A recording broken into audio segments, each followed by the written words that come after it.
উদযাপনের আয়োজন কেমন চলছে বিস্তারিত জানাবেন।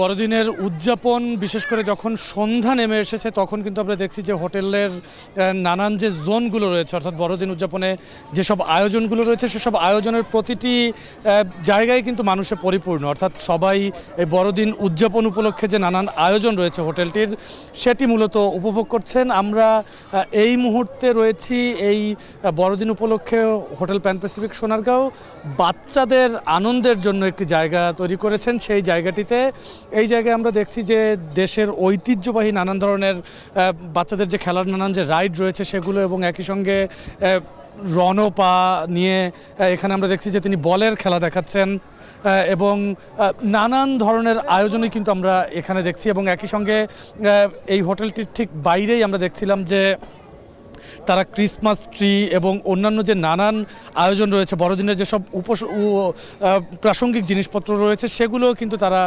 ইতোমধ্যে নিয়ে এসেছেন। এবং একই সঙ্গে আমরা দেখছিলাম যে নানান বয়সী মানুষ এখানে অংশগ্রহণ করেছেন। বিশেষ করে বাচ্চাদের জন্য কিন্তু দিনটি খুব আনন্দের, এবং বাচ্চাদের তাদের অভিভাবকেরাও এখানে নিয়ে আসছে। এবং এই হোটেলটিতে, এই জায়গাটিতে বিশেষ করে বাচ্চাদের এই বড়দিন উদযাপনের জন্য কিন্তু এখানে একটি প্রবেশ ফিও রাখা হয়েছে, এবং সেই সঙ্গে নানান খাবার দাবারের আয়োজনও এখানে করা হয়েছে। এবং আমরা দেখছিলাম বাচ্চারা নানান রাইডে চড়ছেন, তারা তাদের এই যে বড়দিনের যে আনন্দ সেটি কিন্তু তাদের অভিভাবকদের সঙ্গে এই নানান রাইডেই ভাগাভাগি করে নিচ্ছেন।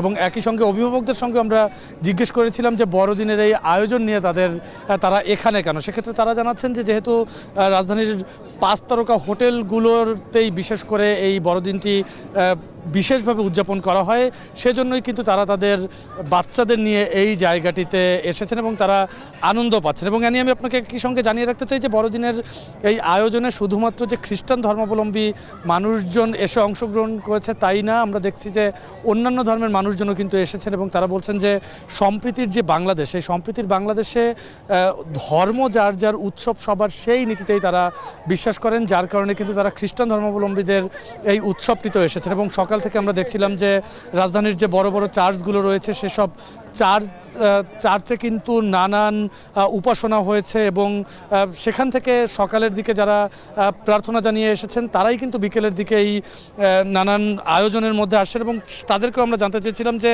তারা মূলত এই বড়দিন উপলক্ষে কি তারা ঈশ্বরের কাছে মূলত কী চাইল। সেক্ষেত্রে তারা বলছেন যে তাদের প্রার্থনা একটি, যে বাংলাদেশ যেন সুখী সমৃদ্ধ থাকে এবং বাংলাদেশের যত সম্ভাবনা আছে সেই সম্ভাবনাগুলো যেন আগামী দিনগুলোতে প্রস্ফুটিত হয়, সেই প্রার্থনাই তারা মূলত জানাচ্ছেন এই বড়দিন উপলক্ষে। এই ছিল রাজধানীর সোনারগাঁও হোটেল থেকে আমার কাছে সব শেষ। অ্যানি, প্যান প্যাসিফিক সোনারগাঁ থেকে যুক্ত ছিলেন সহকর্মী রকিবুল রাহাত।